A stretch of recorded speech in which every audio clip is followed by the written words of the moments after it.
That's It is, and let me add to that a little bit and try to help because I have um, some understanding of how George and his people did their educational phase.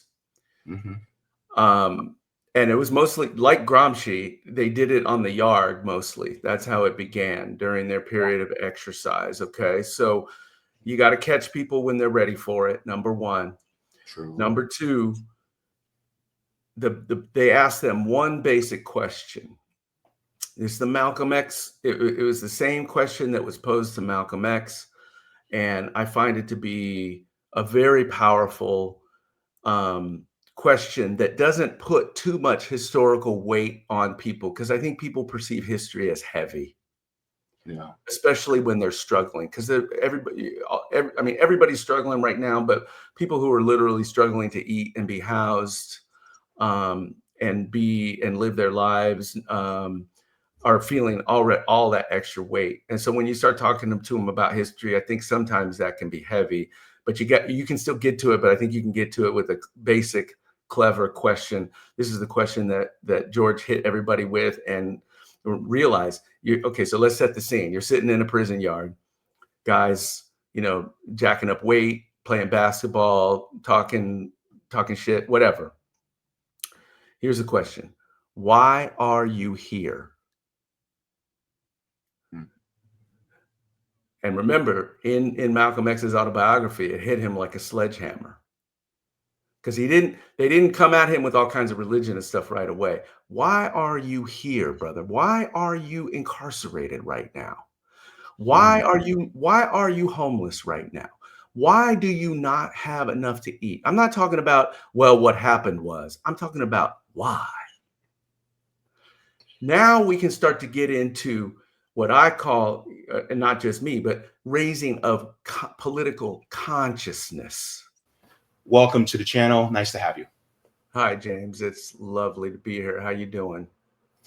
I'm doing better. Ever since that transplant, things have been improving, and Good. body's doing the things that a body is supposed to do. So I'm actually very grateful. Yeah, we need to talk about that a little bit while we have our time because I spent some time in the hospital, extended stay. So Mm. we'll get into that. Yeah, actually, back in February, and it was February 11th, I went into the hospital for a bad infection. This Mm. was before I had my transplant surgery. And so I was scared because I was like, I have this infection. Will I be able to get on the transplant list now? And so I was in the hospital for 17 days dealing with the infection. And Long so, very long time, especially there are days where nothing really happens. And so they're just taking your vitals and it's a lot. It's a lot. Well, what's interesting is how time begins to shift as soon as you're in the institution. I was doing Mm, a lot of writing about that while I was laying in my bed and sort of making some connections to Soledad Brother and how time passed for incarcerated peoples. Um, oh, yeah. and so, you're really at that point at the dictate of the staff, just like you are when you're incarcerated. And there Mhm. were there were times yeah, I'm writing a short series called The Cancer Diaries on my Substack, and I haven't gotten to this part yet, but I intend to start talking about how there were times during my recovery that I just didn't want to do the vitals. And so they would Yeah. come in and I'd be like, nope, sorry, not up for it. And I got to tell you, over the course of a couple of refusals, you started to see the power of that institution emerge. Oh, yeah. And by the time, I didn't want to get poked and prodded. I was feeling very, I was recovering from abdominal cancer. And so I just didn't want to be messed with. Yeah. But after refusing a couple times, the nurse came in and said, "Sir, we're going to have to bring somebody in here to basically hold you down while we take your vitals." And so I was like, "Okay, now now I understand." Something like when they were coming in to snatch George, they had a policy. The inner members of the prisoners' rights movement had this running policy of which ones would refuse to come out for court. So they would pick one. So George would say, okay, Luis, you're up today. And then Luis Talamantes would say, nope, not going to court today. And of course, the response was naturally institutional. They'd come in, they'd fight, they'd battle, and you just pick a day. And so you start to see how those coercive institutional mechanisms work when you're in the hospital. Oof. Yeah. It's a heavy time when you're in the hospital. I think it's also interesting how your family and friends perceive you and how you're doing. You're communicating with them digitally, but sometimes they'll come and see you. But it's a very I found that when I left, it was almost as if, as George says, I'm 28 now, and I'll be 28 when I leave these walls. I felt like that time period, while I was in the hospital, almost didn't exist. That it sort of took place in a completely different chronos, so to speak. Wow. Yeah, it's like, for instance, time dragged on, but it also flew by. Indeed. If that makes any sense. All of a sudden, 10 days are gone, and you're like, right? 10 days are gone. You're like, what happened to that? Yeah. And being, politically where I am, I'm constantly looking at the variables and how, because one of the things I was talking to a comrade of mine, she's actually a physician. And one of the things that we were speaking about was things would actually have went faster if, number one, the hospitals didn't have to deal with insurance. And number two, things also would have went faster if profit wasn't a motive. Indeed. Because a lot of times they have to go by, oh, well, how much is this and how much is that? And it's like, why do we have to go by that? I mean, it's sick help, just like out of John Q, the movie. Yeah, constantly on my mind was, how would this experience be different if I was in a people's hospital?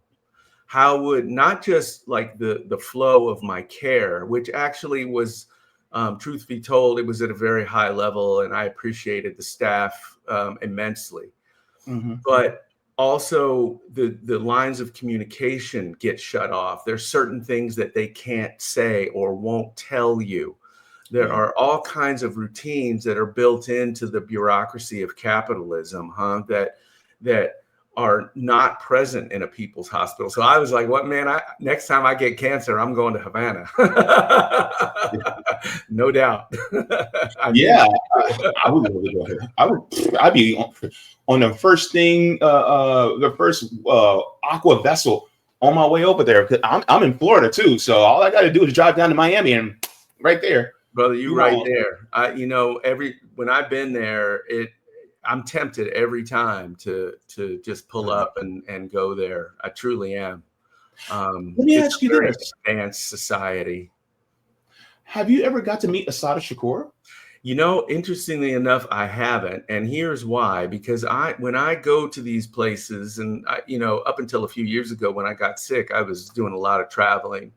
I don't go in any sort of official bold-faced name capacity. Gotcha. Some of that's intentional. Some of that's just because I was underground for first 19 years of my life. So people still aren't aware of my presence in a lot of cases. So it's different for me showing up than it would be for Angela or Frederica Newton or somebody like that to go. Honestly, when I go, and I've said this plenty of times to my comrades and friends, I just go to eat ice cream, which is their national pastime. I like to play baseball with the kids as I can, although, with advancing age, that becomes a little less possible. But I'm really there just to be with the people and enjoy being a member of a truly advanced socialist society.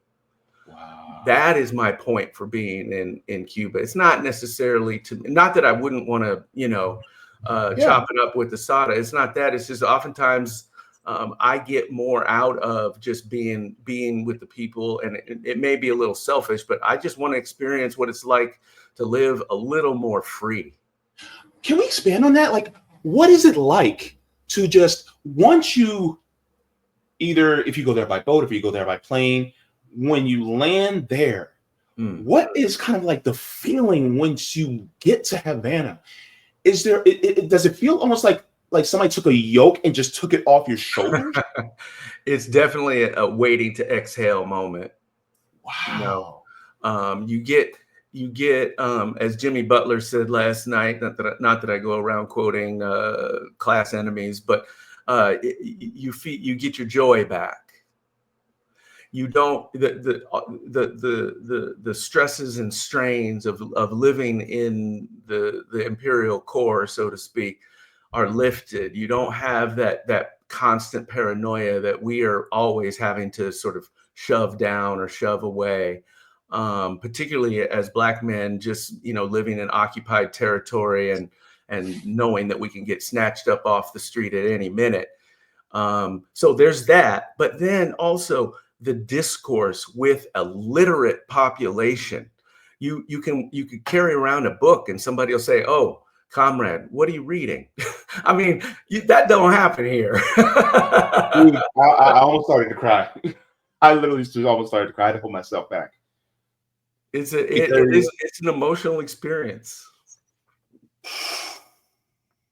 And that goes beyond, of course, establishing necessary political solidarity. And those things are a given for me, but actually just giving your soul and your spirit some time. I mean, I got to be honest, when I go down home to where the Jackson family's from, on the Red River in Louisiana, I also get a partial sense of that.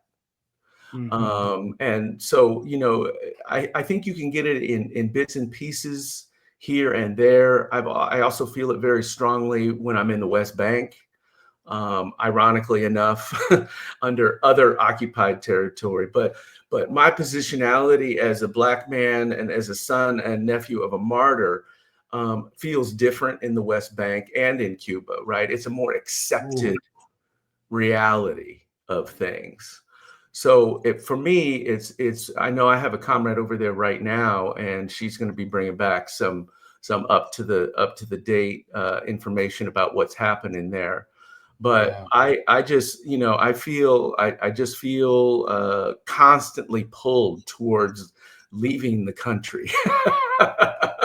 For those reasons, I'm not going to, because I feel like my fight and my struggle is here, and I could never really, unless I had to for certain reasons, which I would explain at the time, I wouldn't want to leave my people. Yeah. It's like, and no shade to people who say to me, "JB, why don't you just leave?" And it's like, number one, my family's here. Yeah, the fight's here. The love is here. Yeah. Number two, even if I go to another country, imperialism will follow me. Yeah, you can't really escape it, right? Maybe Cuba's like a Disneyland in that sense for leftists. Probably. In fact, I just had on a comrade on last week. She was talking about the facts about DPRK that a lot of people don't know about. Yeah. And you left me speechless. Oh man. Facts, and I was just like, "Are you serious?" Like, and I'm just and it's just like what I tweeted earlier today, was that a lot of times people will believe the things about DPRK, and I'm like, okay, so the United States lied to you about Iran, they lied to you about Afghanistan, they lied to you about Palestine, they lied to you about Russia, they lied to you about China, they lied to you about Vietnam. Okay, if they're lying to you about all these other countries, what makes you think they're telling you the truth about North Korea? Right? I saw that tweet. It's very powerful, and you hit I love it. Was like a laundry list, and I love it because it took up space. You had to, while you were scrolling, I was like, "Oh wow, look at that space he's taking up." I love that. It was bold. But you know what's constantly confusing, and this is why talking about ideology is so important. So we should get into a little Twitter talk here. Ideology works in a very constant and pervasive way. So you'll get people, the classic definition of ideology is, I know that to be the case, but I'm still going to do whatever I do anyway, right? That's one classic definition. We can get into the deeper parts of it later. But so you'll notice this with Black celebrities. They'll do something incredibly fucked up, and they'll be universally condemned on social media. And then let's just take Snoop for a minute, for example, the most famous rapper in the world. He'll do something terrible, and then his publicity department will put out something about him coaching youth league football, and he'll release an album, and the album hitting, and everybody forget it. That it's a very deft ideological maneuver that he pulls and that his team pulls. It's very effective, because ultimately people will return to the things that have been instilled in them if there isn't constant contrary information to the contrary. So you'll get, Kanye's. I don't think Kanye's new album is going to resurrect his image in any way, but it will pull enough commentary from people who will just follow blindly anyway, because he'll invoke the Black church, and he'll invoke all, he's carrying around the Bible already, and so there'll be a tendency to forget the fascism, right? It's inevitable. And I think that those ideological operations are in effect all the time. And they are by nature unnoticeable unless people who are really savvy in those mechanisms are constantly talking about it. So it's important to bring these things up. I really love that post of yours, because it sort of occupied that ideological space. And it's a wake up. Yeah, I thank you very much for that. Talk about Twitter. Let's talk about the shit that's going on Twitter real quick, because time is valuable, and we only have let's talk about the gorilla. Are you up on the gorilla discourse? No, because this reminds me of the discourse about how a lot of women said that they'd rather be lost in the woods with a bear than a man, right? And a lot of men lost their shit. They were just like, what do you mean? A bear's going to do this, a bear's going to do that. And women go, yeah, I know exactly what a bear's going to do. But with a man, I don't know exactly what he's going to do. So therefore, I'd rather be with somebody who is what I expect of it, like a bear. Because a bear's not going to do anything to me in a sexual assault way. So that had legs too, because it became a shorthand. Whenever a man would say something, and you don't have to scroll very long on the internet to find it, some man saying something stupid, they could just say, what would they say? The bear. It was very tactful how that evolved into the bear. So really quickly, here's why I think the guerrilla discourse is interesting and good. First of all, it was a resurgence of a little bit of Black Twitter, the traditional Black Twitter, which we all know and love, which we don't get enough of these days. Yeah. But so the scenario is this: could 100 Black men take one gorilla, right? And then the debate ensues, and it becomes viral, and everybody's talking about it. What I find interesting about it ideologically is that the gorilla is immediately placed into this separate realm of symbol. The gorilla becomes unnatural in a way. It's not a real gorilla. It's a symbolic gorilla that sort of lives in the symbolic register, right? Sure. And then the 100 men are also sort of raised into that symbolic. So we're not really talking about an actual fight. If we were really talking about an actual fight, I think it's case closed. As I tweeted, I would say you take 100 NFL linemen whose average is 6'6", 250 pounds, and you surround the gorilla with 100 linemen. The gorilla is 500 pounds and incredibly strong, and it's case closed. It's game over. But the gorilla in a symbolic register, because it is like a superhero, right? It's like it doesn't even really exist. And I think it's an example of a really sophisticated ideological discussion that happens in a common way. And people are very incredible. If you put this conversation in the 80s, I don't think people could even handle it. I think social media has has brought on this incredible level of sophistication that we have the ability to talk about things in an abstract way that would pass in any philosophy course, actually. So Yeah. I actually celebrate those moments of like, wow, people, you can take, in other words, leftists can take these tools and apply them to radicalism, and sort of people are sophisticated enough to talk about these things. We just have to get them there. That's our job. And that is at least my mission. I think should be the mission of a lot of leftists. There was another, I can't, we have to talk about this kneecap thing, the statement that was made late last night or early this morning.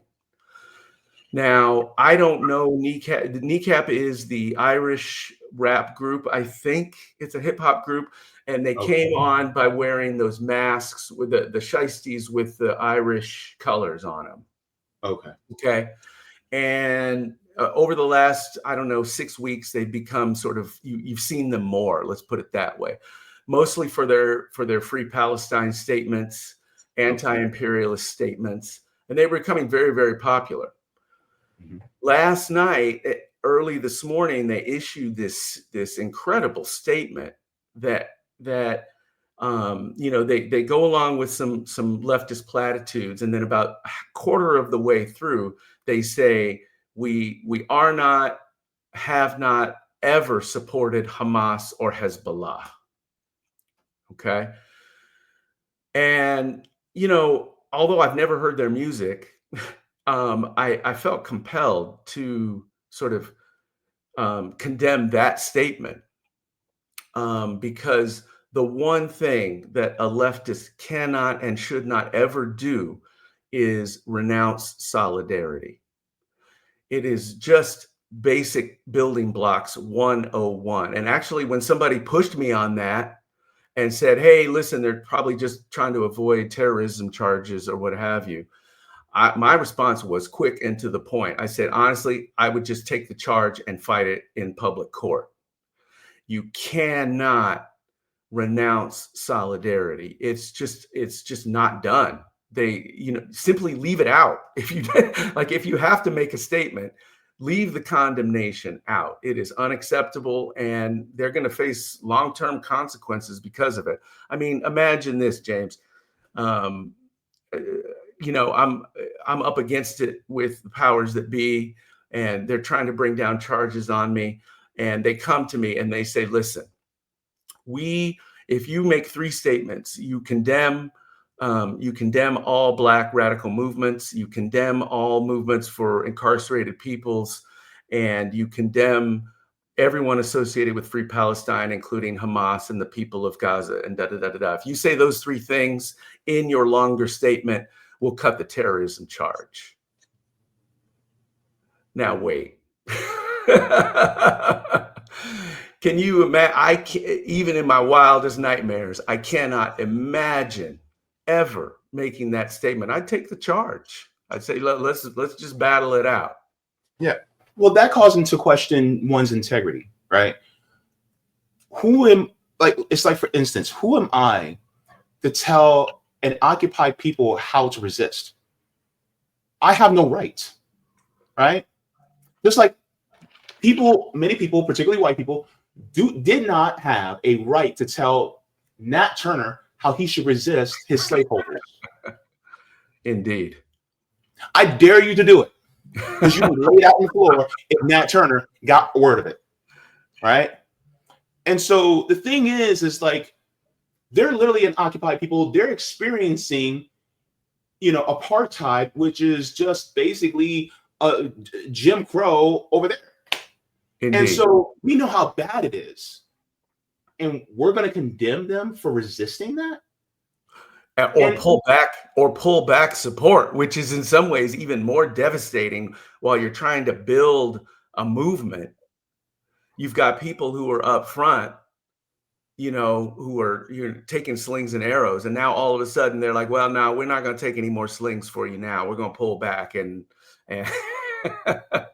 and withdraw our support. And especially if it's white folks, yes, it makes it worse, because there's a there's already a profound distrust of white people from oppressed people of color. All right. And the track record is indisputable about why. Okay.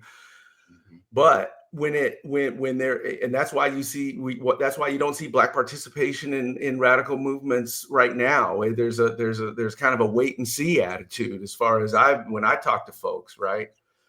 But then when a white person goes out and does something like that, which is pull support, they use the language. I see, listen, we don't have to get all into this, but I see it every day around people's use of my father and my uncle's images and the Black Panther Party and the prisoners' rights movement. And then when it comes down to putting on your boots and actually walking in the dirt, they pull back. I see it all the time. It's classic liberalism.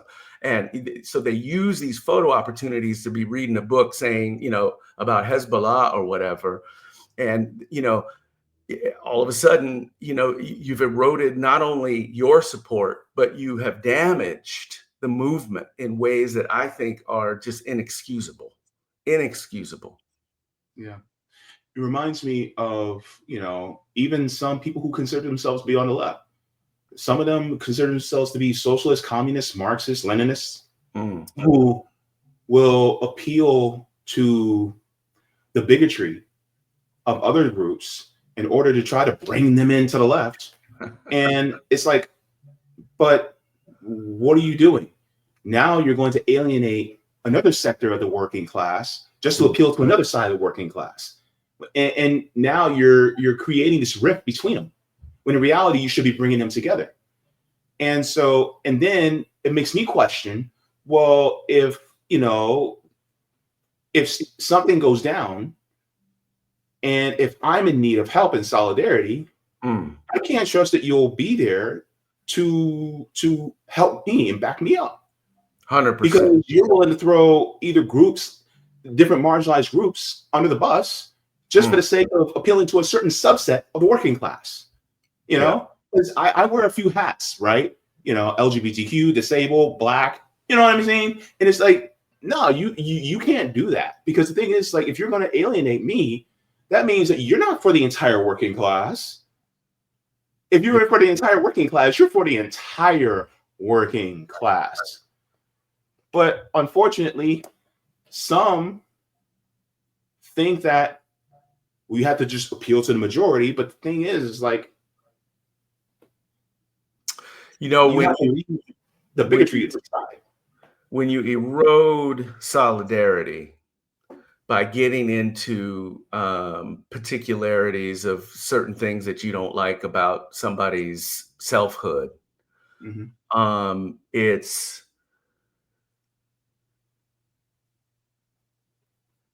all the things that it obviously is. It's counter-revolutionary. It's a profound misunderstanding of leftism and progressive politics. But really, what you do is prevent people who otherwise would feel comfortable in action from acting.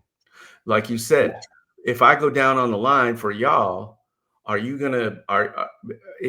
the fact that I'm queer gonna erode your support of me? Like, how does that, right? Okay. Yeah. And I feel it both in the queer community and the disabled community every day online. That people don't feel as if they're going to be accepted in radical leftist movements. Yeah. And so they so people put up extra walls of defense, and they're on hyper alert for anything, hence the sort of exercises ableist bullshit. They put up extra walls of defense and have these knee-jerk reactions, which is, of course, what the powers that be depend on, right? They depend on that. And one of the things that I'm writing about right now on the Substack is an analysis of this interesting book about the right wing and evangelicals in the United States. And I said yesterday somebody posted something about how leftism hasn't prospered because of the Democratic Party's determined undermining of it, right? It was a very popular statement. But I think in many ways, as I said, it's a partial truth. We have to understand that the evangelical movement and the right-wing movement conducted for 75 years, they conducted a very tactful, deliberate, studied movement towards power. And guess what? They won. And we need to analyze how they won. But really, I'll just break it down for you right away. They put aside all of their sectarian and partisan differences towards one goal: white patriarchal power. All of their little squabbles that they had, and they had a lot of them, they kept them under wraps or in meetings, and they did not put on a front of any kind of sort of, bickering, right? And they essentially, it was a winning strategy. They took power because of it all the way through Eisenhower, Nixon, Reagan, Bush, and of course Obama didn't help because he gave them a much needed sense of embattlement, which is what they were trading on at the time. And then obviously they rode their hero Trump into office, right? So the left has to learn from that. The left needs to take lessons from that right-wing victory and apply it in certain ways so that we stop the identity-focused bickering. We stop the holding everyone accountable for every single word that they say, and understanding that people change in their political positions, people evolve in their political positions, people say dumb shit. But if you are a recognized leftist, I mean, look at anarchists, right? Like, so, there's from the beginning of Marxism, there's been a squabble with anarchists, right? I don't really see that. I don't really understand it. I never have understood it. I like a lot of what anarchists say, but they are brothers and sisters in the leftist struggle. Coalitions have to be formed around that rather than bickering in public about it, because those can get pretty nasty at times. We need to be a lot more focused and a lot more strategic. Hence, the complete lack of leftist leadership in this country, the complete lack of leftist organization at a national level in this country. Yes, we have pods of organizations, but guess what? Those pods aren't meeting each other. Nobody is coming. And I'm going to tell you something. If we can't organize over the next little couple years that we've got here, of severe oppression, we're going to have trouble organizing at all. I mean, now is the time. But these groups aren't meeting, as far as I know. I haven't seen any national spokespeople for sort of the more radical leftist position. And it's because people are concerned about solidarity at the end of the day. People, I'm not sure about solidarity at the end of the day. I don't know if the people got my back or not. I'm in a lot of those categories that you're in. And on top of that, I have to deal with being light bright. So I don't, when I'm going out there speaking like a black man, I don't know that I'm not going to be attacked by these black groups who have, issues around race.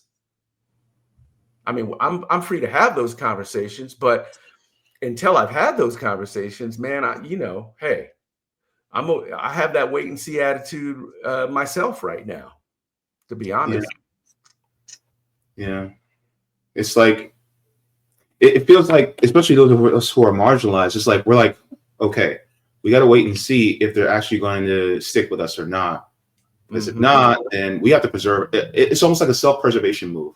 We have to wait and see so that we won't put our neck out there and then we get chopped off. And so, we know we have to survive, and we're black people. That's our main skill. We know we can survive it. Yeah. We've been through a lot worse. Yeah. And we are going through, bad shit every day. So we know we got that covered. But in terms of stepping out and challenging the man, it's kind of, there's that scene in Superfly where the radicals come in and he's like, motherfucker, when you're on the front line, you give me a call and let me know and I'll be there. But until that happens, we gotta wait and see, because the left is a rudderless ship right now. We've got a lot of people on the boat. Okay, we got a lot of people on the boat, and more than we've had in a lot of years. I've seen people be more interested in Blood in My Eye and Soledad Brother and the Black Panthers than in a long time. But we don't really have any mechanisms to steer. We're lacking somebody at the wheel, and we're lacking the rudder. We're just all on this boat, coasting around in the tides, like, letting this tide and that just float us around, right? There's no real direction. So for that reason, maybe I would like to sit down with Assata. Yeah. Maybe it would benefit. But yeah, man, let's get into some history. You want to talk a little bit about George and a little bit about radicalism at that level. Let's get into that. Yeah. As many people probably are finding out, that George Jackson was your uncle. Indeed. Sorry? Indeed. Yeah. And so he wrote this book, and I actually read it on my channel, on my Rockfin channel. The reason why I didn't read it on YouTube is because, to me, as I was reading it, I was like, this is a little too spicy for YouTube, and I might get deplatformed. So I was like, let me be careful and read it on Rockfin. Unfortunately, my Rockfin, I don't know what's going on with them. They took my platform away. That's a whole nother conversation. But one of the things that I actually wanted to ask you about, out of the book, right, is it starts on page 71. And then, if you don't mind, I'm just going to read this paragraph really quick. And then I want to ask you my question and get your thoughts. Okay. So he's expounding on a statement by Huey P. Newton. And he says, in following the strategy, we at once fill a very real vacuum that has already existed in the Black colony, brown and poor white too, where the people are not being fed, clothed, provided with adequate medical treatment or transportation facilities. This will create a consciousness that comes from the introduction of people's government. It will help the people to understand the force and energy of revolution. Quote, we are organizing them around their needs, end quote. We will not distract them with such empty questions as who will be elected from which political party. All political parties, as things stand, will support the power complex, as any individual elected will either be a supporter of the established politics or an individual. What would help us, in fact, is to allow as many right-wing elements as possible to assume political power. The warnings that our thrust towards self-determination will bring on fascism are irresponsible, or better, unrealistic. The fascists already have power. The point is that some must be found to expose them and combat them. An electoral choice of 10 different fascists is like choosing which way one wishes to die. The holder of so-called high public office is merely an extension of halting ruling corporate class. It is to our benefit that this person may be openly hostile, despotic, unreasoning. We're not living in a nation where left-wing parties hold 80 out of 200 seats in a congressional body, or even 8 out of 200. This is a huge nation dominated by the most reactionary and violent ruling class in the history of the world, where the majority of the people are just simply cannot understand that they're existing on a misery and discomfort of the world. They have been hypnotized into believing that criticism of the expansionist policies of imperialism is really isolationist or injurious to both the USA and the world. So one of the questions that I wanted to ask you is, he said the fascists already have power. Do you think that this country has been fascist for a long time, or has just become fascist in recent years? Well, it's amazing that he wrote that 54 years ago, right? Yeah. um, I think in the way that George and you were talking about it, it's a matter of degree. Mm. I think that fascism is built into capitalism, Mm-hmm. so that as um, as capitalism expands and contracts, there goes fascism. It's Mm-hmm. like it's a twin sister, Mm. maybe conjoined. Um, and so I think you could argue if you wanted to that America has always been fascist. I'm not so sure how much that discourse in particular would be, I mean, from its inception. I think you'd get in the weeds pretty quickly with that. But I think one thing that we definitely can say is that since industrial capitalism began in this country, that that fascism has reared its ugly head more in degree and also more frequently. Okay. And so if you analyze when it sort of when it peaks and when it valleys, certainly the late 60s was a time. Certainly the 50s during McCarthyism was a time. Yeah. Certainly Jim Crow was a time. Those certainly the building of the military industrial complex and the prison industrial complex were times. Now is a time.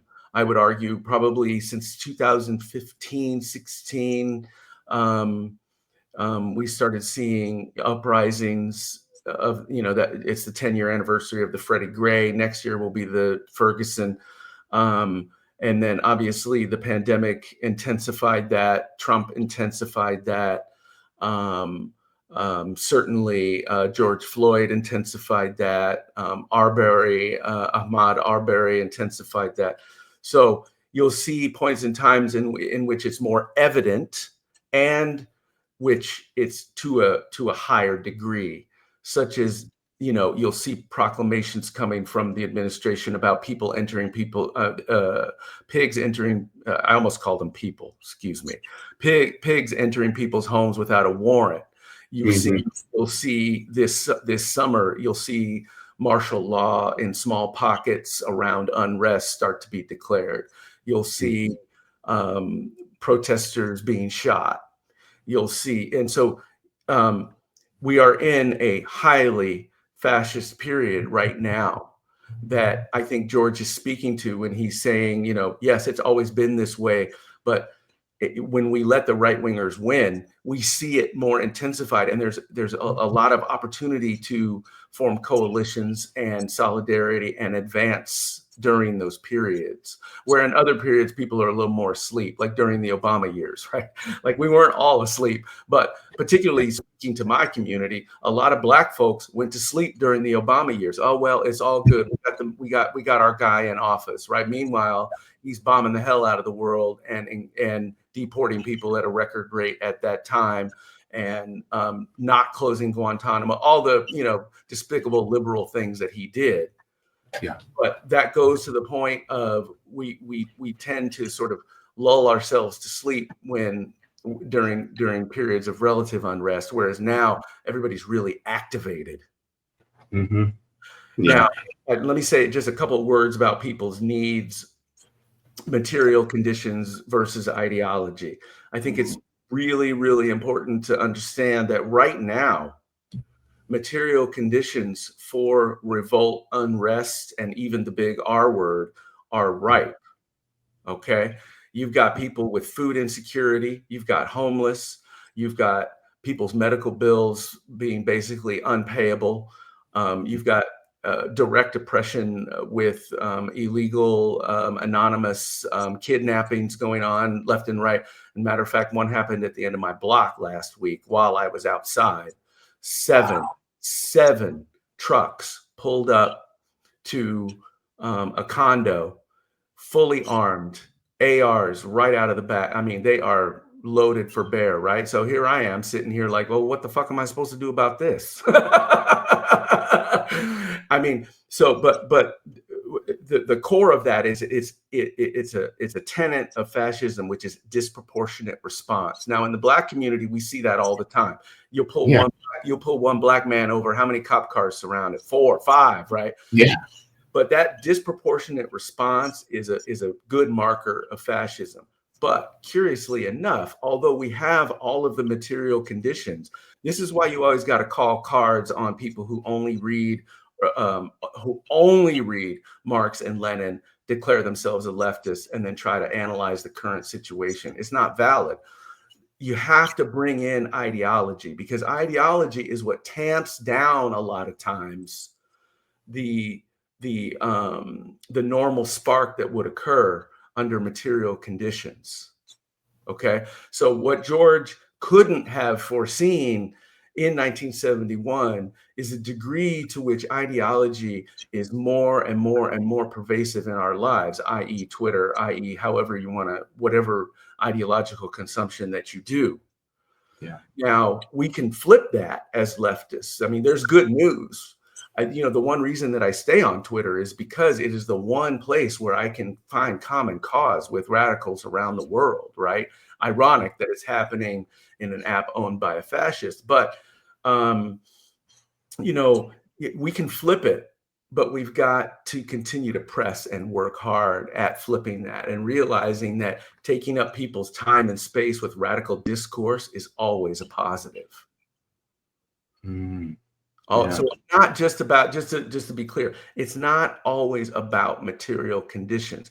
And if you read mid-century Marxism, aka Gramsci, you will start to come to different conclusions about base superstructure, that you can start to see that the base doesn't always dictate the superstructure, that sometimes, and I think that this is coming on very strong in late capitalism, the superstructure, meaning the ideology, can actually start to affect the base, the material conditions. So that when it does start to sort of affect the base material conditions, the ideology has to be correct. So, it was, 54 years ago, yes. And George is very, I mean, to call him perceptive would be not entirely accurate, because he was so much more than that. But we need to do our job of analyzing everything that he said, both in Blood in My Eye and Soledad Brother. And I just taught a seminar on that, on close reading of Soledad Brother. And I think it really should be read, because it's a lot about Black family. It's a lot about what does a radical do when you come from a middle-class family and you can't really get the point across, and you think you get it across, talking about what we were saying earlier about people's return to their norm. See, my grandfather was a mailman, and he was in the service, but both him and my grandmother were what would be called strivers. And and so George and my father had a lot of difficulties around family issues and how to communicate that with your family, and tell them that, listen, some of these bedrocks that you have been sort of resting upon, those are some things that we need to change. I can't just be a good boy anymore. That's why I think Soledad Brother is so valuable for leftists, because whereas Blood in My Eye is a political treatise, Soledad Brother is that mix of radicalism and family love, and trying to understand how that works in your day-to-day life. Okay. Wow. Yeah, it's just that was quite a bit. And one of the things that we try to do, like myself and my comrades at RBN, is we're trying to focus on doing mutual aid out in the streets, building dual power. Unfortunately, One of the things I noticed is that a lot of times, in being in the independent media space, is a lot of people are like, so how do we do this? What do we do? And so, like, for instance, my comrade Savvy Sav, she just actually had a mutual aid workshop on Saturday to help people Oh, learn exactly what mutual aid was, how to start, because we were inspired by our comrade at RBN Rome. And at first, well, our new name had became RBN because we used to be known as Fred Hampton Leftists, because we saw what Fred Hampton was doing with the Black Panther Party, and incorporating of the Rainbow Coalition and wanting to uplift the people. And one of the things that was brought out, and one of the things that I learned, is that number one, revolution starts with education. But it's hard to learn when you're hungry. It's hard to learn when you don't have the resources that you need in order to be able to survive, right? And so it's like, okay, we'll help you out with the resources, and then we'll give you the lesson.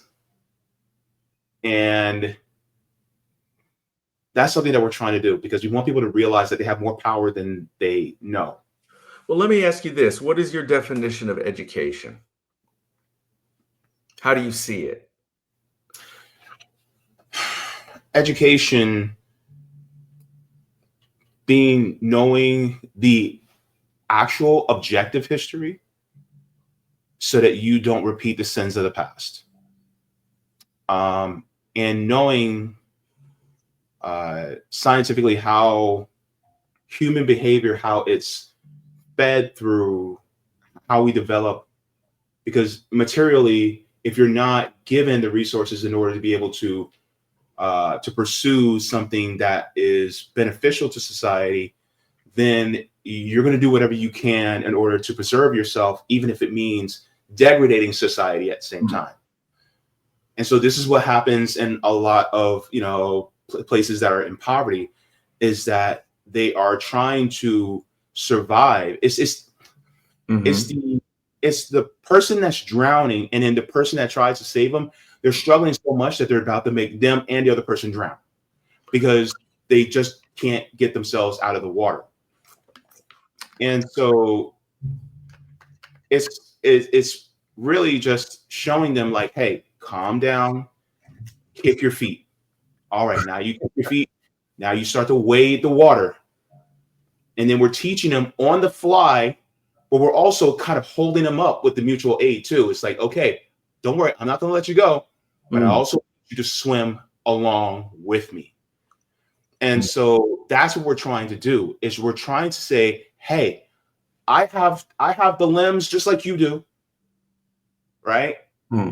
Kicking my feet, you can do the same.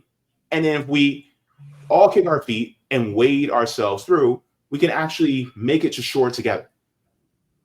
And I think that's what the education is it's a means to preserve ourselves despite the capitalist system, but to help move us so that we can get to a point where we no longer have to survive, but now we can start to thrive. I don't know if that is a really good explanation, but it is. And let me add to that a little bit and try to help, because I have some understanding of how George and his people did their educational phase. And it was mostly like Gramsci. They did it on the yard mostly. That's how it began during their period of exercise. Okay, so you got to catch people when they're ready for it. Number one. True. Number two, they asked them one basic question. It's the Malcolm X. It was the same question that was posed to Malcolm X.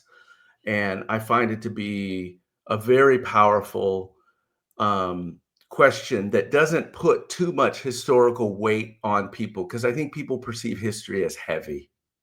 Yeah, especially when they're struggling, because everybody's struggling right now, but people who are literally struggling to eat and be housed and live their lives are feeling all that extra weight. And so when you start talking to them about history, I think sometimes that can be heavy, but you can still get to it. But I think you can get to it with a basic, clever question.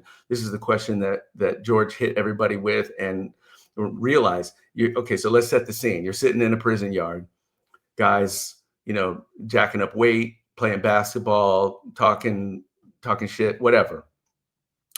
Here's the question. Why are you here? And remember, in Malcolm X's autobiography, it hit him like a sledgehammer. Because they didn't come at him with all kinds of religion and stuff right away. Why are you here, brother? Why are you incarcerated right now? Why are you homeless right now? Why do you not have enough to eat? I'm not talking about, well, what happened was. I'm talking about why. Now we can start to get into what I call, and not just me, but raising of political consciousness. Yeah. Because if you're aware of the whys, then you can act accordingly. And you don't necessarily feel, because we know that people in struggle, those conditions are ripe for a radical viewpoint because the system's not working for you. Yeah. The institutions that are supposed to have, protected you, those don't work. So you already know that intuitively. What you don't know is why. And if political groups and leftist groups can just bring that easy question into the discourse, do you know why you're here? Do you know why? Let them answer. Hear them out up to a point, unless they get into the, well, what happened was stuff. But even if they do get into the what happened was, because, I do the same thing. Well, what happened? I do it constantly with my poser right now. I'm just having a hell of a time with, well, what happened was. But the thing is that even behind the, well, what happened was, there are ways in which you can answer that in a politically savvy way that will raise their consciousness above what it was 10 minutes ago. And that is where you start. And then when somebody comes back, you raise it again. Well, listen, what we were talking about before, it still applies. Now, let me run this down on you. And so in this way, a lot of people don't understand how George built the movement that he built, George and W.L. Nolan. W.L. Nolan was the man who gave George that moment. George went in as a rascalish hardhead, okay? Ready to tear down the, whatever he had to get what he needed. And W.L. Nolan asked him that question. Do you know why you're here? And George probably went off on some. Now, I never talked to W.L. because he was assassinated, but I've talked to enough of George's comrades to understand what happened. Once George felt that spark, he turned his natural intellect into finding out the deeper question of why. And that, in many ways, is what we're witnessing in his writings. So we can all raise the boat a little bit, a rising tide raises all fortunes, right? We can all do that, but we have to ask, we have to bring people into some sort of political consciousness to do that. And sometimes I think that does involve history at a slightly advanced stage, but you sneak it in because, of course, embedded in that question, why, is the historical question ultimately. Yeah. So that's what George did, and that's what I highly recommend, is why are you here? That's a really good point, because it makes them wonder, is it all my fault as to why I'm here? Well, the system wants to tell you that, doesn't it? Yeah, because it makes me think about one of my favorite phrases that I found it last year, and the phrase I think I'm gonna paraphrase, but it says, if a flower doesn't bloom, you change the environment in which the flower grows, not the flower. And the problem is you have millions of flowers that are not blooming in this system. And it's like, why aren't you growing? And then they'll start talking about, a lot of times we're hammered in the head, oh, personal responsibility, it's all my fault. And we go, yeah, I mean, you do have some relative responsibility, but is it absolute? Does it all fall on you? And then people realize, well, no, I'm a product of my environment. And I'm like, well, why was the environment like that? Precisely. Why was the environment like that? Like what made the environment like that? And then as you start to go back and peel back the layers, then people start to realize I'm here because it's systemic.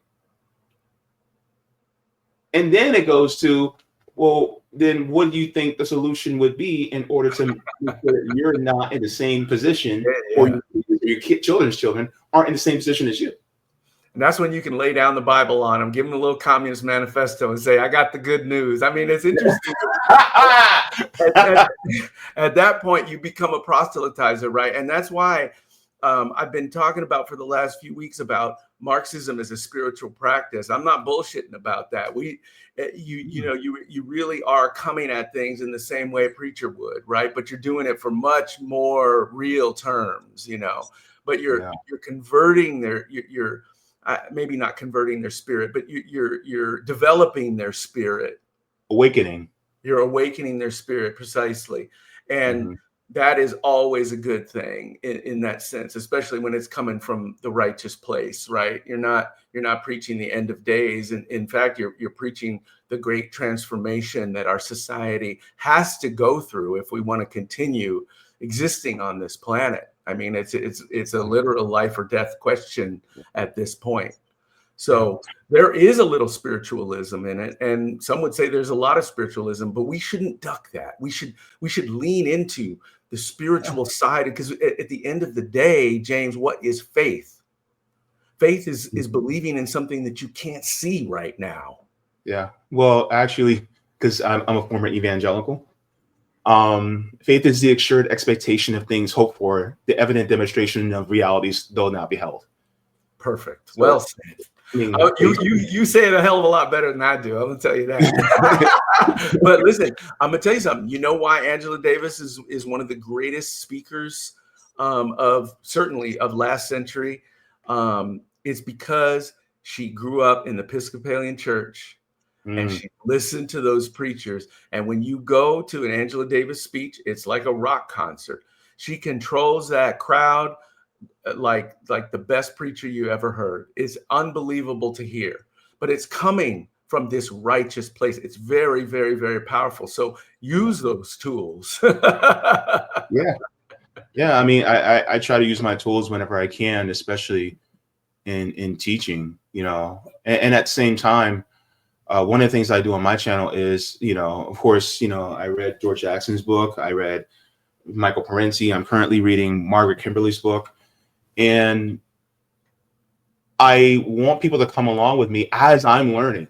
And it's like, okay, I'm learning this, but will you join me? And so that's what I do. And I think that with revolution, it is really, you got to know what you're fighting for. Like, why do you have to fight for it? Why you're in the situation that you're in? Why are you fighting for it? And then what to do in order to prepare for things like, making sure that everybody has their material conditions, making sure that you weed out or decolonize your mind of these different elements that cause you to look at somebody who's different from you and go, oh, no, I can't be around that person, even though what they're doing within their person identity doesn't harm you. And so it's like trying to help not just myself to learn more about it, but to also help others to weed through those things so that they can also arrive to a place where we can have true solidarity with one another. And there are groups that are doing that right now. Like there's one here in Orlando that I team up with a lot. But well, I was brought up as a leftist, and so I have a lifetime membership, and then obviously living underground for all those years, there were certain things that I just wasn't aware of. And then when I started going to school and doing my own side study, that process of decolonizing your mind is an important first step. And I think, but once that initial work is done, we have to work on that every day, all of us, because we are operating in this system which discourages it, right? And will recolonize small parts of it. That's what Foucault meant about, the most important fight against fascism is to find the fascism within yourself every day. Ooh. Okay. So when we're talking about daily practice, it's self-examination is something, and another thing the left needs to do is celebrate more. I mean, we are in a time of celebration. We really should be gathering more and eating together, drinking together, dancing together, having fun together. I would like to see that start to occur over the next few years here. Let's get that. I mean, when I go on my book tour, every place that I go, we're gonna have a banquet. And it's an interesting thing about banquets. That's how the first Russian Revolution began. I'll just leave that little tidbit there. Right? You gotta gather. I mean, you gotta gather in real life in order to really start understanding and feeling what we're working towards. Because what we lack right now is, what the hell are we working towards here? We need to come up with a vision that people can be attracted to. And I'm talking about common people who aren't politicized and just, working their daily lives. Like, what is our vision here? What is the dictatorship of the proletariat really look like? Until we can provide that, we're a little bit on the back foot, because we're preaching against something, but we're not really showing people what's coming and what could come. So I think those kinds of in-person gatherings amongst folks really can help solidify and bring together that kind of positive vision of where we're going.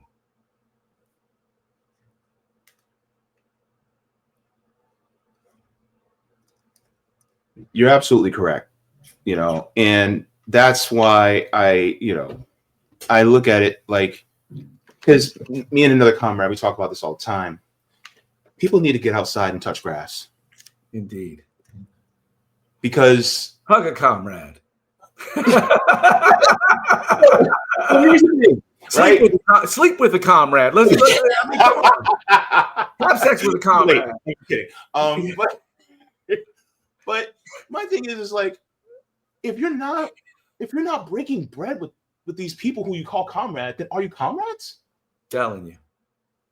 If you're not, like, for instance, I'll be in about 6 months, I'll be free to travel across the country. You don't think I'm not going to go to St. Louis? I'm sorry, the Kansas City to visit my comrade Nick? Or I'm not going to go to Detroit to visit Rome? Or I'm not going to Boston to visit Saudi? Are you crazy? I'm going to go to a Red Sox game with my homegirl. There's nothing like that Midwestern horse sense, let me tell you. That we come from the Jacksons come from the Midwest, from the South. Okay. And just to drop a little tidbit on everybody, that's where the title "Blood in My Eye." Do you know where that is? It known where that comes from? No, I don't. But please tell me. All right, let's tell you. This will be a little. I haven't ever talked about this before. So, it comes from my grandparents, Georgia and Lester, and they had a. They were really enlightened people, and they were always dropping. As Black people do, they'll drop funny little tidbits of sayings here and there. And one of the things that they always used to tell George, when he would come home all scraped up or whatever, doing what he did, is son, you can't even see for all the blood in your eye. Wow. That comes from Chicago. Wow. Yeah. West side of Chicago, Cabrini Greens, which is where my father was born. Doesn't exist anymore, but I try to write a little bit about that in the memoir. But so that title basically is a refutation of that statement, and at the same time recognizing it. Right? It's just like, well, actually, I can see, And I think that he's arguing that the specific reason that I can see is because of the blood in my eye. It's because of that struggle. That's what allows me to see what otherwise I wouldn't be able to. So that's the etymology of that title that I hope people can understand and think about a little bit. That's deep. Sorry, I didn't know we were going to get that deep here. Look, the words got to get out, and so much about George isn't known, and I just can't wait to be able to share with people. But I really do, getting back to the in real life thing, is I kind of want to share a lot of these things in person. Yeah. You know, as a form of like real life solidarity. Yes. Yeah. I can't wait. Yeah, because here's the thing. There's such thing called, warm communication. Warm communication basically means you're in front of somebody, right? Physically. You hear the inflections in their voice. You feel the energy coming off her. And I'm not trying to get metaphysical, but there may be even just a scientific type of energy that we may feel that we just haven't discovered yet, right? But you feel that energy from that person, and you get to see the inflections of their voice. You get to see their personality shine through, and then you get to actually have that interaction with them. And so that also builds that as well. Especially with Black people, especially with us, because listen, your media perception of me is probably very different than what we would be if we were sitting on the couch hanging out. Yeah. And we as a people, again, not to get reductionist, but I'm going to get reductionist because sometimes reductionism is the truth. We as Black people communicate on a spiritual, in-person level. And perfect example. Somebody is doing some crazy stuff. And you know what we Black people do? We go, fix them with the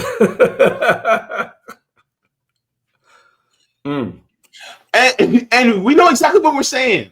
Absolutely. There's this every time. It was with Octavia Spencer, and she was in court, and the judge was a Black woman, and Octavia Spencer goes, and the judge goes, and the judge goes, and she just raises the gavel. She goes, and Octavia Spencer goes. I was just like, yo. See, so much is uncommunicated. The argument was. So much is verbally uncommunicated. You can't do that on camera. There's a limit to it, right? And so full communication, particularly with Black folks, has just got to be done. I keep telling people, like, I'm sorry, we just got to be in the same room for that. We got to be amongst each other talking about that. That's what the Panthers were that's why the Panthers had to be dismantled, because it was live and direct and daily. And the system just would not tolerate that. Period. Just no can do, right? Because the system fundamentally understands that when you're in daily contact with people, things happen, particularly Black folks. Like we just communicate on different levels. It's body language too. It's sizing people up in different ways than other people do. Like we just have a sense of people that really does happen live. Yeah. And in groups. Yeah. And so many times online, I see somebody saying something stupid, and I'm just like, man, listen, I wish I was in person with you right now, because it would be a whole nother level of discourse, probably a little more understanding, but also a little bit more of that, just like, yeah. What are you talking about? Yeah. They would say something crazy online. I'm like, if we were in front of each other, I'd be like, yeah, right. And that would take care of it, right? And maybe put right back in their place. Like, listen, please go sit down, please. Like, you just can't. But through this online discourse, things become difficult, if not impossible. So we go, in these coming years, I really want to, dedicate to people just getting together around whatever cause it is. I don't even care if it's an NBA basketball game, but like there's got to be some sort of obviously consciousness raised during those periods. But whatever it is, we got to make sure that leftists are gathering. Yeah. Yeah. In And that's why I say, know your neighbors. Yeah. And one more thing, it reminds me of when I was trying to qualify for transplant. And as I was going, when we got there, they were like, oh, so yeah, you're going to be meeting with a transplant surgeon. His name is Dr. Watkins. You'll be seeing him. And then I was like, wait a minute, did they say Watkins? That sounds like a brother, right? Because I'm so used to doctors being either white or Asian, something else, Asian or East Asian. Yeah. And so I'm not used to seeing Black doctors. So I'm sitting in the office, right? The door opens, and then I see this Black face. Oh, man. He looks at me. I look at him. He looks back at me. I look back at him. And then we both grinned at the same time. What a moment. And he was like, bro, what's going on, man? Like, why it took you so long to get this done? And we were just talking like we've known each other for years. And actually, from looking at him, I think he was a little bit younger than me, right? He's a transplant surgeon. And number one, how many Black doctors do you see? Number two, Black surgeons? You don't see that. Nah. And so we were talking to each other, and we started talking about how our community is distrusting of the medical community, the medical field, and for good reason. Very good reasons. Yes, absolutely. But at the same time, it's like we have to do what we can to take care of ourselves because we have to survive somehow. And so he was telling me, he goes, I'm glad you're doing this because more people in our community need to see Black people, a Black man like yourself doing this too, in order to improve their quality of life. Because when you go to these dialysis centers, especially in the bigger cities, you go there, like 90% of all the patients are Black. They just are. And so it's just that communication that was there, that in person. It's such a wave of relief, right? Like I went to go get a root canal, and the guy walks in, and he's Black, and it's just there's something about it. It's like stepping into Havana. Actually, there's just this huge weight lifted off of you. Like I'm not going to have to translate this. This person already knows my subject position, and so you could. I mean, it's just. It's so comforting. I don't think white people could really understand how comforting that is and also you can immediately attest to their level of excellence because you know how hard it is for a Black person to get to that position.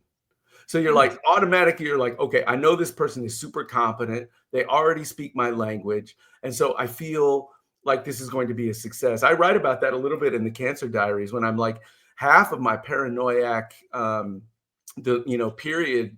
And I try to do my best at cancer awareness. I'm not as good at it as I should be, particularly among Black people, because there are statistics that just, as you know, that we're dying at an unprecedented rate because we don't want to get checked.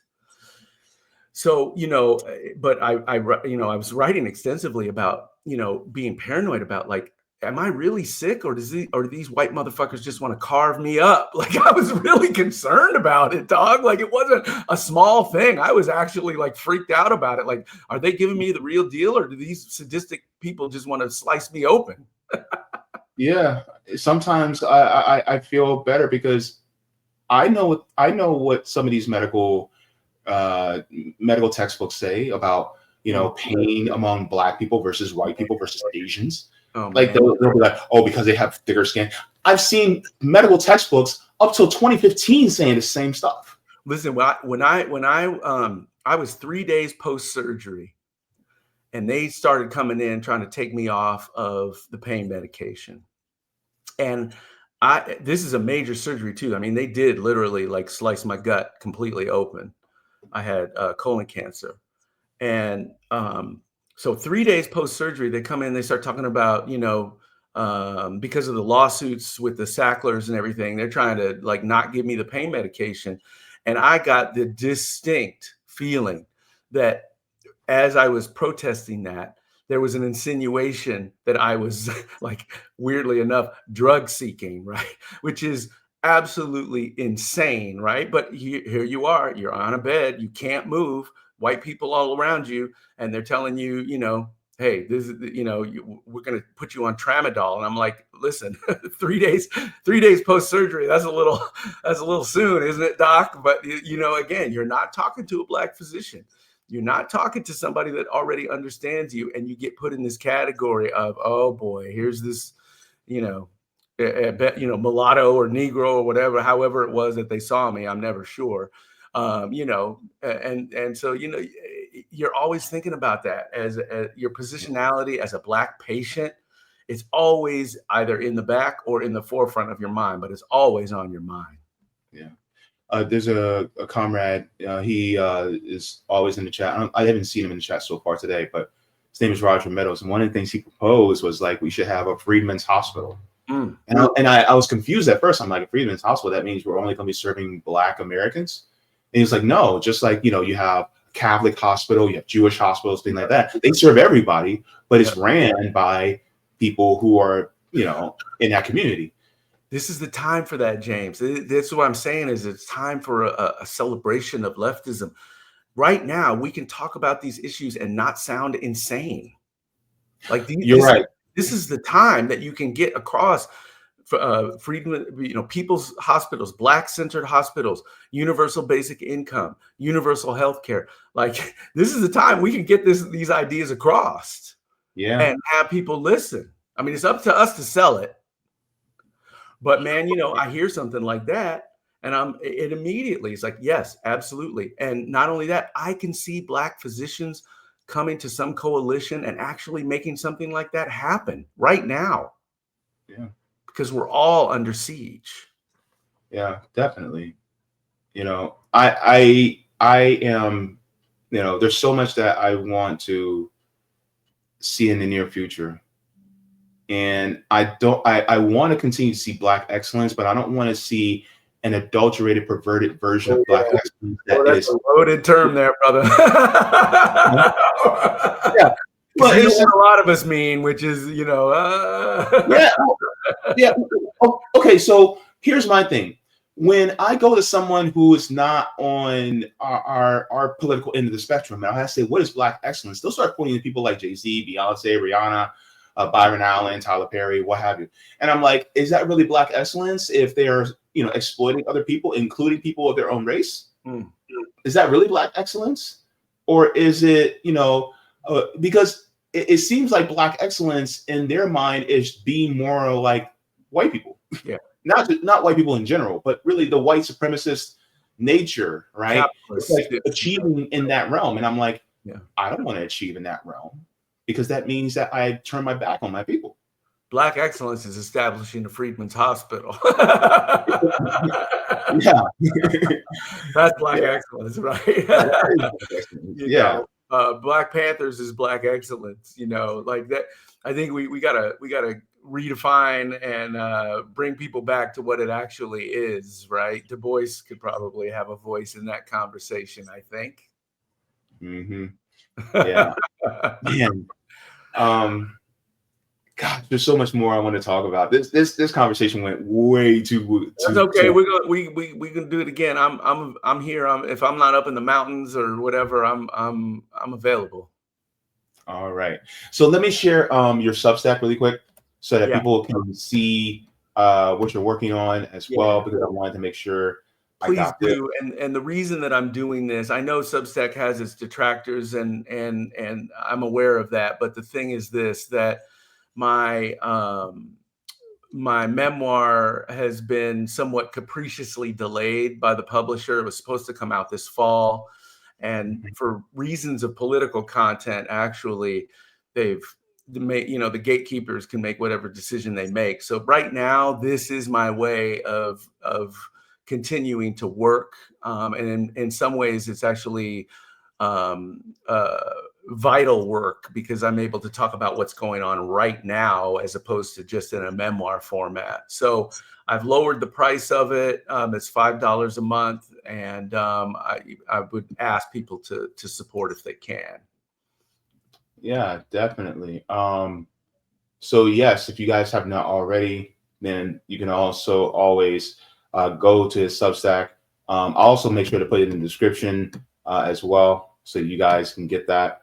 And yeah, I am just, I'm actually really thrilled that you were able to come on. It was a huge privilege. Truth be told, I didn't think that you we paid me any attention to come on, so I was just like, oh man, he's probably really busy. I don't know. And so Well, it we're was all busy, but the thing is that I look and see what you're doing on a daily basis, and is right on. And if I can contribute anything to your voice and the things that you're doing every day, I'm happy to do it. Yeah. Thank you so very much. That's and also, I'm putting your website also in the chat as well, so that people can take a look at that. You also are an artist as well. You do some work there. And I just want to, give you your flowers while you're still here. Thank you. And that show is still up. So it's a 3D exhibition. It released in 21, and I worked on it consistently until 23 because I was adding video elements to it. So if you go in the exhibition and you click on some of the works, you'll see some audio and video. And particularly the last painting in the show is dedicated to Rochelle McGee, who did 5 decades and more in prison for the movement for his participation on August 7th. So I think people will find some solace in that final piece. And yeah, I mean, I've been a working artist for going on 15 years now. I started in a group of Black painters in Baltimore, and we had quite a thing going on. So yeah. So, unfortunately, wow. This is so cool. Yeah, it's cool. So as you go through that and click on some of those works, you'll get some audio. And again, if you progress to the end and see that final piece about Rochelle McGee, the champion of the arena. I might have to mute it because I don't want to get copyright claim. Yeah, I ignore copyright claims at my artist privilege, but yeah, there's some good music on there too, and hey, I think it's enjoyable. Yeah, this is pretty great. Thank you. So yeah.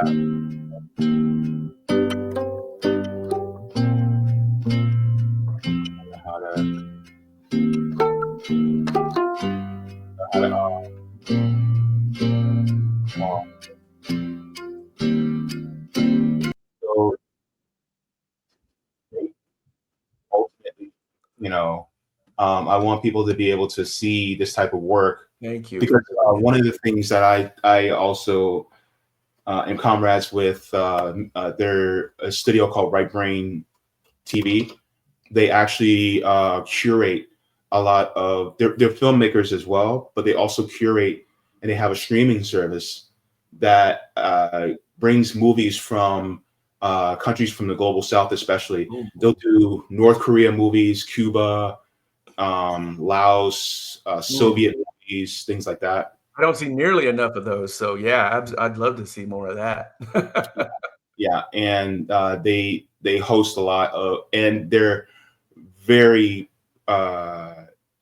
liberatory minded, meaning that they focus on liberation of people who are oppressed. Right now, they are going very strongly, in upholding people who are Palestinian for, the fight that they're doing against Zionism. And, one of the founders of Right Brain is actually Jewish. And so, they have been on this channel multiple times. And I think that art is one of the most beautiful ways that we can actually help each other to learn more about coming together and doing more for our communities and just understanding each other. Like, for instance, Asada Shakur in her autobiography was, she wrote poems. Mhm. And so those were quite profound as well. So I just want to also take my hat off to those of you who are, in the work of creating art that also helps us to be able to get through this system and push forward to something better. Indeed, it's not an easy life, but it's definitely a rewarding life as an artist. So thank you for that. Yeah. So can you let people know where they can find you and what you have coming up next?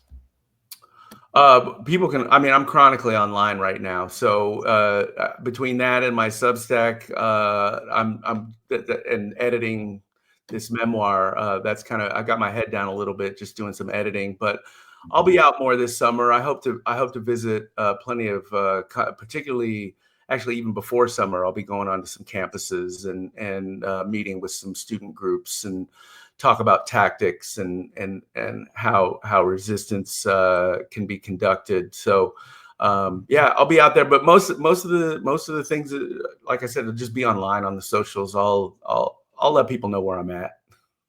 All right. Thank you so very much, Jonathan Peter Jackson Jr. It was a privilege. It was an honor to have you. Likewise. Be well. All right. Thank you. Bye-bye. All right, folks. Look, I'm going to tell you right now, that was only supposed to be about a 55-minute conversation. But it went so well, I was like, you know what? Screw it. Let's just keep going. Because I was like, let it ride. Just let it ride. And so I'm quite happy that I did, because there's a lot of information, a lot of wisdom that you can glean from someone like him. And I'm just proud that I was able to have this conversation. And I cannot wait to have him back on in the near future. So what do you guys think? What do you guys think about our conversation? Did you have any input, especially in regards to different subjects that we talked about? There's some things I actually wanted to get to, but I wasn't able to due to the sake of time. But which is always the next time, right? Thank you so very much for watching my channel, and I deeply appreciate it from the top and bottom of my heart. If you wish to support the channel further, so I can keep bringing you content that is educational and informative, you can become a patron on patreon.com/Jaybefaunt. You can find that link in the pinned comment or in the description below. No matter what you give, you'll be supporting independent media and education that helps make the world better. Thank you so much, and you can watch more of my content here. Mwah. Forehead kisses, and have a beautiful day.